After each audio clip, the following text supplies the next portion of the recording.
उन इलेक्शंस के कॉन्सिक्वेंस में पाकिस्तान ब्रेकअप हुआ। जय बांग्ला। इन इलेक्शंस के कॉन्सिक्वेंस में पाकिस्तान ने पहली मर्तबा एक जमहूरी आइन बनाया।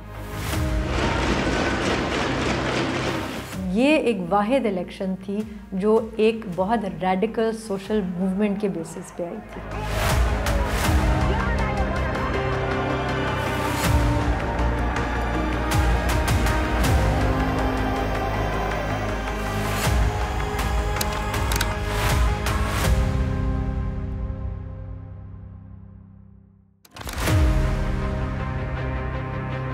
उन्नीस सौ 1958 में जनरल अयूब ने इक़्तिदार पे कब्ज़ा किया और उन्होंने ज़ाहिर है कि ये इस्टेब्लिश किया कि सियासतदान जो हैं वो सारे के सारे बहुत करप्ट हैं, नाअहल हैं, वो बिल्कुल मुल्क नहीं चला सकते। पार्लिमानी जो जमहूरियत है उसका भी बोरिया बिस्तरा गोल कर दिया। I think Western type of democracy, when you talk about that type of democracy only exists north of the English Channel, doesn't it? उन्होंने सारी बुराइयों का ख़ात्मा करने की कोशिश की। उन्होंने सियासतदानों को सबको जेल में डाल दिया और सियासी पार्टियों पर पाबंदी लगा दी। If anyone called you a military dictator, how would you answer? Well, I'll say you're talking bloody rubbish, that's all. उनको सिर्फ 10 साल लगे और उनका ये टोटल एक्सपेरिमेंट जो था वो बिल्कुल फ्लॉप हो गया।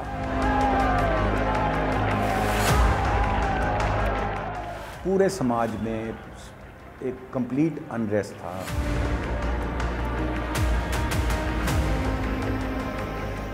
हम चूँकि स्टूडेंट एक्टिविस्ट थे तो 67 में यहाँ पर एक बहुत अपसर्ज थी। स्टूडेंट्स मूवमेंट्स थी पूरे पाकिस्तान के अंदर। रावलपिंडी उसका ज़्यादा मरकज़ था और कराची पाकिस्तान की सियासी तारीख़ का सबसे बड़ा उभार था। लोग जैसे निकले, मुझे याद है, यानी बहुत बड़ी तादाद में लोग आए और नौजवान उसमें की अगली सफ़ों में थे। और उस वक़्त मशरक़ी पाकिस्तान था, वो अभी बांग्लादेश नहीं बना था। तो मशरक़ी पाकिस्तान के जो स्टूडेंट्स थे वो ज़्यादा वोकल थे और ज़्यादा अग्रेसिव थे। और उनका बड़ा लीडर 50s से जो चला आ रहा था वो शेख मुजीबुर रहमान था।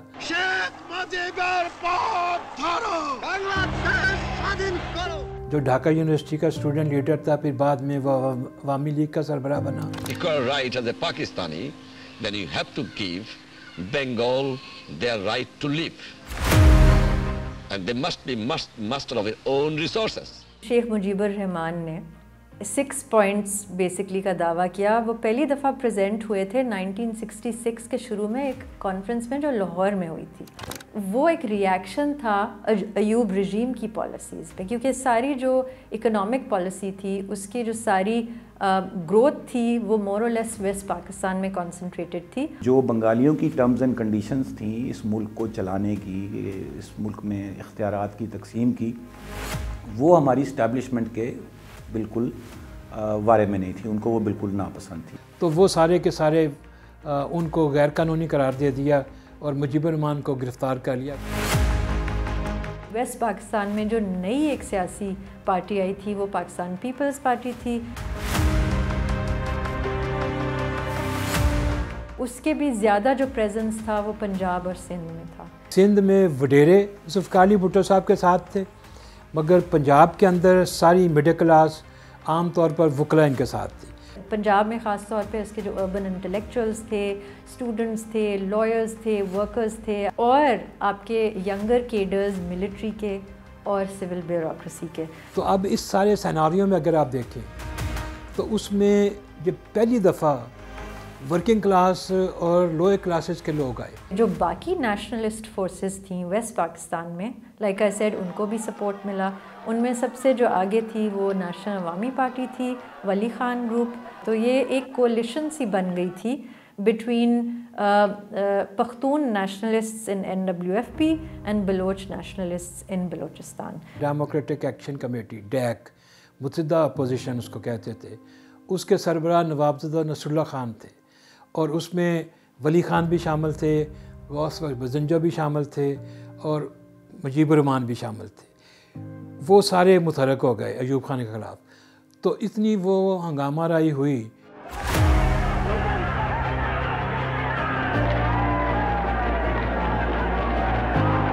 और वो ईस्ट पाकिस्तान में भी फैल गई। सो वो शुरू वेस्ट पाकिस्तान से हुई, लेकिन जब अयूब ख़ान ने दौरा किया ईस्ट पाकिस्तान का दिसंबर 1968 में, तो वहाँ पे भी वो इरप्ट हो गई। और वो किसने चलाई? वो ऑब्वियसली मुजीबुर रहमान तो नहीं चला सकते थे, अवामी लीग की लीडरशिप सारी इन प्रिजन थी, वो मौलाना भाषानी ने चलाई।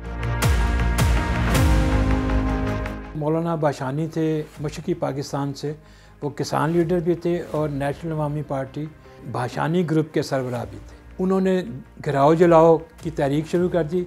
मुझे याद है अब तक कि उनका नारा होता था जालो जालो आगन जालो, और वो किसानों को मुतहर्रिक करते थे पूरा मशरक़ी पाकिस्तान। फिर उसके अलावा लेबर मूवमेंट्स थी।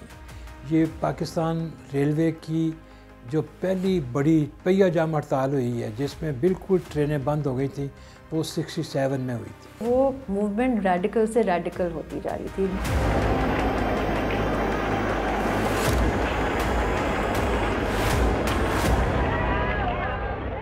आपके वर्कर्स जो थे वो बिल्कुल उन्होंने इंडस्ट्रीज़ को स्टैंड स्टिल पे पहुंचा दिया हुआ था।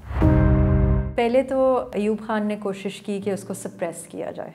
जब ये हाथ से बाहर निकलने लगी तो याया ख़ान और जो बाकी मिलिट्री हाई कमांड थी उन्होंने एडवाइज़ किया अयूब ख़ान को कि एक राउंड टेबल कॉन्फ्रेंस बुलाएं, जहाँ पे आप सारी सियासी फोर्सेस को इकट्ठा करें और उनसे बात करें, उनसे नेगोशिएट करें, ताकि हम इस चीज़ का हल निकाल सकें। उस वक्त अयूब ख़ान को कुछ पॉलिटिकल प्रिजनर्स जो थे उनको रिलीज़ करना पड़ा नेगोशिएशन के लिए। उनमें भुट्टो साहब भी थे, उसमें मुजीबुर रहमान भी थे और भी कुछ सियासी कारकुन थे। मुत्तहिदा अपोजिशन ने कहा कि हम गोलमेज कॉन्फ्रेंस इस शक्ल में शिरकत करेंगे कि अगर मुजीबुर रहमान को लाया जाए। तो फिर अयूब ख़ान ने मुजीबुर रहमान को स्पेशली वहाँ से गोलमेज कॉन्फ्रेंस लाहौर में हुई थी, तो फिर उसको लाहौर लेके आए और वो उस गोलमेज कॉन्फ्रेंस का हिस्सा बना।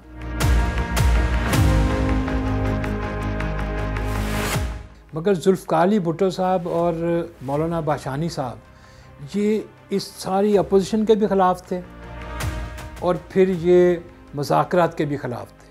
तो इन्होंने अवामी तहरीक को ज़ोर दे दिया। आग तो पहले ही लगी हुई थी, नारे तो पहले इस तरह के लग रहे थे, अनरेस्ट तो थी। तो इनकी वजह से पूरे दोनों खित्तों में, मगरबी पाकिस्तान में और मशरक़ी पाकिस्तान सारे में आग लग गई। और जब मुजीबुर रहमान को रिलीज़ किया गया तो आई थिंक उस पॉइंट पे एक, आप जिस तरह कहते हैं ना, जब प्रेशर कुकर जब उसकी लिड उतारी जाती है तो वो इतना बॉइलिंग पॉइंट हो गया था ईस्ट पाकिस्तान में कि एकदम से वंस अगेन 6 पॉइंट्स की बात शुरू हुई, प्रोविंशियल ऑटोनॉमी की बात शुरू हुई। East Pakistan must get full regional autonomy. एकदम से people came out on the streets and ये सामने चीज़ बिल्कुल ज़ाहिर हो गई कि अवामी लीग जिसको इतनी तोड़ने की कोशिश की थी वो तो और भी ज़्यादा पॉपुलर हो गई। जेल में जिसको डालेंगे ना वो पॉपुलर हो जाएगा और वो पॉपुलर नौजवानों में होगा। तो उस सारे तनाजुर के अंदर अयूब ख़ान ने, ये मुझे अच्छी तरह याद है कि उसने तकरीर की, उसने अपने उस वक्त जो कमांडर इन चीफ था जनरल याया ख़ान, उसको ख़त लिखा कि अब हालात मुल्क के मेरे बस से बाहर हो गए हैं, तो मैं अब आपको कहता हूँ कि आप मार्शल लॉ लगा दें और चीफ़ मार्शल एडमिनिस्ट्रेटर मैं आपको बनाता हूँ और मैं मुस्ताफ़ी होता हूँ।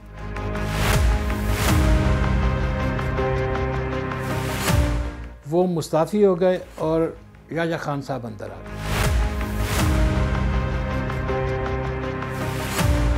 तो इसने कहा कि अब नई असम्बली बनेगी, नए इलेक्शंस होंगे और वो इलेक्शन बालग राय दही की बुनियाद पे होंगे।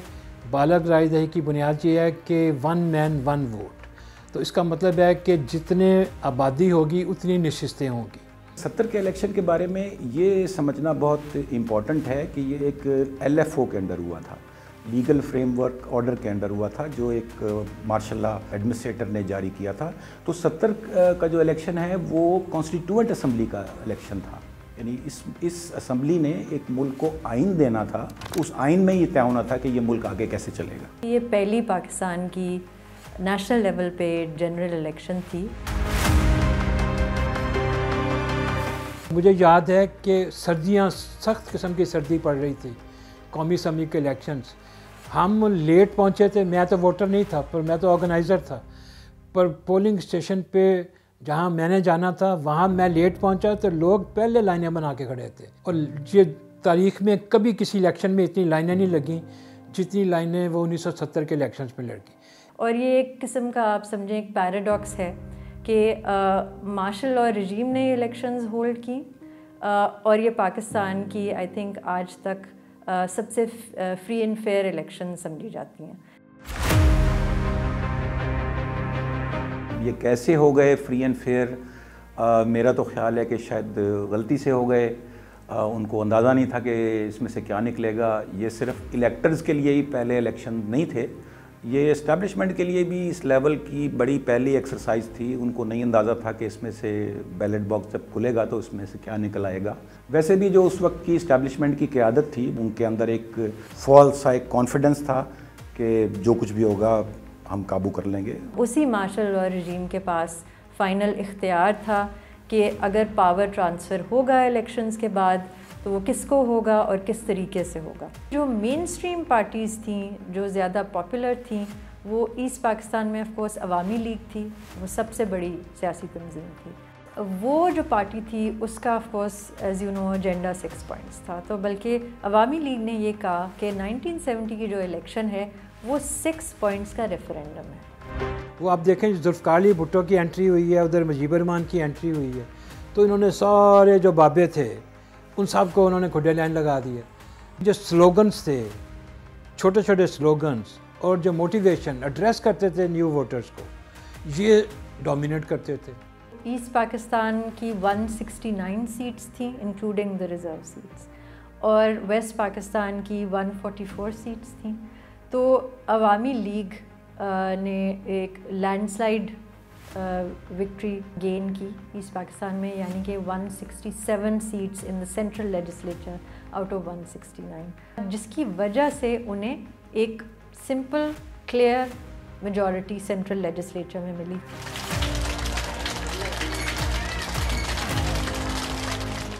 और वेस्ट पाकिस्तान में वोट ऑब्वियसली बटा हुआ था, तो वहाँ पे पीपीपी सबसे बड़ी पार्टी थी जिसने 85 सीट्स ली इंक्लूडिंग रिजर्व सीट्स। कि भुट्टो ने पूरे पंजाब में स्वीप किया था, सबसे ज़्यादा इनकी सीटें थी।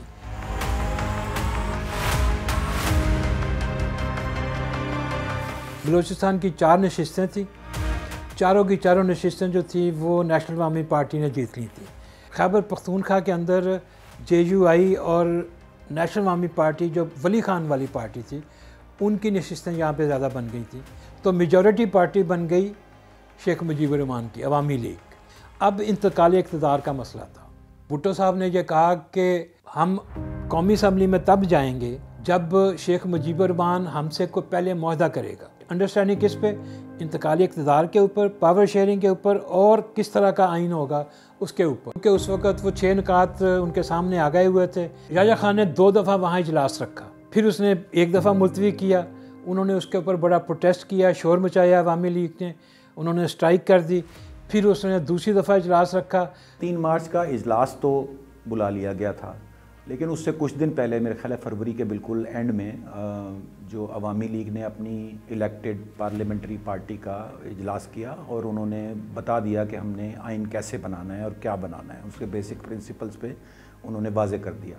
ये काफ़ी परेशान कुन था इनके लिए। किसी के बारे में नहीं था कि जो उनका 6 पॉइंट्स हैं वो आइन की शक्ल इख्तियार कर जाएँ। भुट्टो साहब को मालूम था कि अगर वो नेशनल असेंबली में चले जाएंगे तो मिलिट्री रजीम की कोशिश होगी कि वो पीपीपी को स्केपगोट करे अवामी लीग के ख़िलाफ़।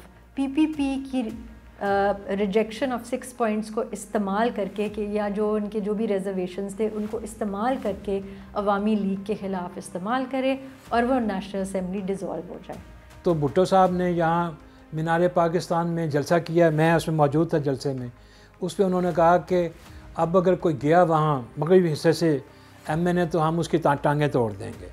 जब हम कहेंगे कि वो हमसे कॉम्प्रोमाइज़ कर लेंगे तो फिर हम जाएंगे, उससे पहले नहीं जाएंगे। तो इन्होंने इनकार कर दिया उस इनकार के ऊपर अवामी लीग ने सिविल नाफरमानी की तहरीक शुरू कर दी। My people will not pay tax. I am sure the people will not join in the government.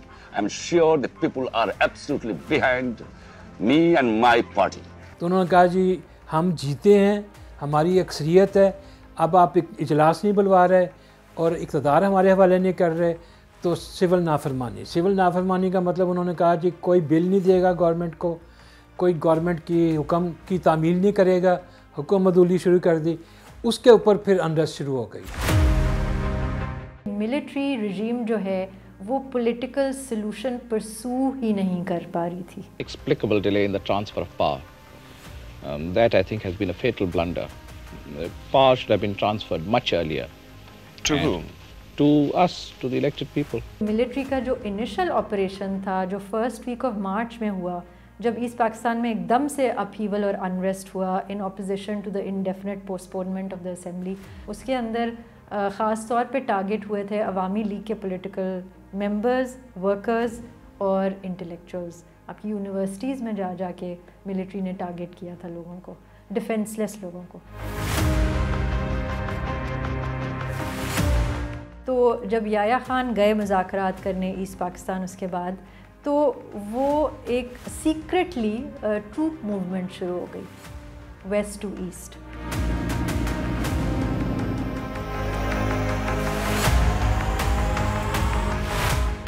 मार्च में वहाँ पे ऑपरेशन शुरू हुआ है और जुलाई में जनरल याहिया साहब अपना LFO अमेंड कर रहे हैं और जो उनके 160 मेंबर जो इलेक्ट हुए थे उनमें से 76 को वो गद्दार करार दे के डिस्क्वालीफाई कर रहे हैं और डिस्क्वालीफाई करके उनकी जगह पर बाई इलेक्शन का ऐलान कर रहे हैं। आपके लिए ये एक इंटरेस्टिंग चीज़ होगी कि वो बाई इलेक्शन जो है वो 7 से 20 दिसंबर के दरमियान प्लान थे। शायद मिलिट्री रजीम की सोच ये थी कि हमें कुछ थोड़ी बहुत लेजिटिमेसी मिल जाएगी अगर हम कोई बाई इलेक्शंस करेंगे, ताकि हम एक ऐसी कोलिशन बना सकें जिसको हम कंट्रोल कर सकें। यानी पार्टी को गद्दार करार दे दिया आपने, लेकिन आधे मेंबरान को सिर्फ डिस्क्वालीफाई किया और जो बाकी बच गए थे उनकी तादाद 84 थी। तो वेस्ट पाकिस्तान से जो 4 प्रोविंसेस से जो लोग इलेक्ट हुए थे उसमें पीपल्स पार्टी के भी 81 प्लस थे। तो उस वक्त भी इस्टेब्लिशमेंट का ख्याल था कि वहाँ पर भी 84 होंगे, यहाँ पर भी 81 होंगे, तो बाकी कुछ छोटी पार्टियाँ मिला के वो हम चला लेंगे। जब वो लेकिन 16 दिसंबर को वहाँ पे कुछ और हो गया। Blood for blood, violence is the creed. We have won this. We have won this because of violence. No constitutional movement, violence.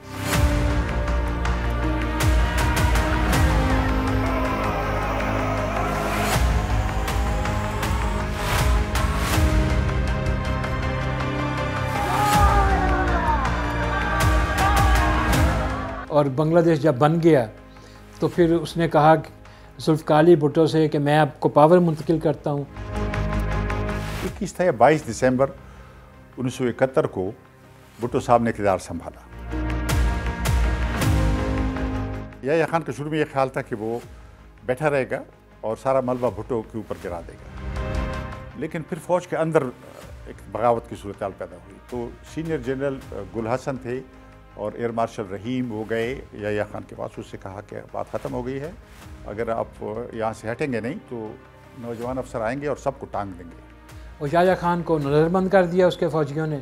फिर कौमी असम्बली के इजलास में वो 3 बड़ी जो कुव्वतें थीं, भुट्टो साहब और नेशनल अवामी पार्टी वाले और जमीयत उलमा इस्लाम वाले, इनके दरमियान एक मुआहदा हुआ कि इस तरह का पार्लिमानी सिस्टम होगा।